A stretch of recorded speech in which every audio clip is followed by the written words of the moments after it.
Conseil a examiné plusieurs dossiers inscrits à son ordre du jour, entendu des communications orales, autorisé des missions à l'étranger et procédé à des nominations.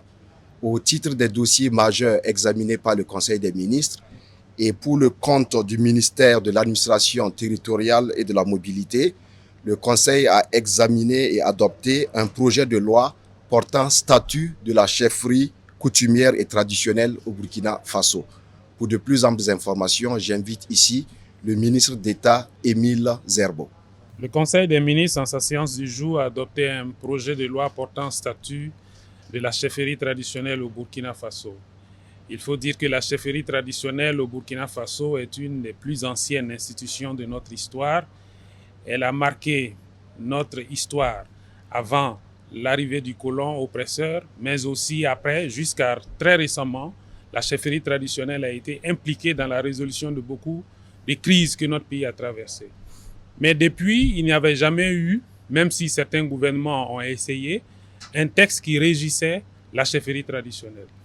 Aujourd'hui, ce projet de loi vient clairement fixer le rôle et la fonction de la chefferie traditionnelle. Elle permet donc son intégration dans l'ordonnancement juridique de notre pays. Elle permet de la revaloriser et elle permet à la chefferie traditionnelle de participer à la restructuration, mais aussi à la consolidation de la paix au Burkina Faso. Il faut dire que le texte aussi prévoit les modes de dévolution de la chefferie traditionnelle. Elle permet aussi de parler de l'interdiction et de sanctionner l'autoproclamation.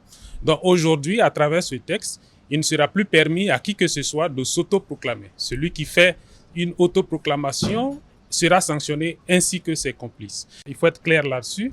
Ce texte est valorisant, mais il ne permet pas une rétribution au chef. Il accorde certaines prérogatives telles que le privilège de juridiction. Il permettra aux chefs d'être reconnus dans la société.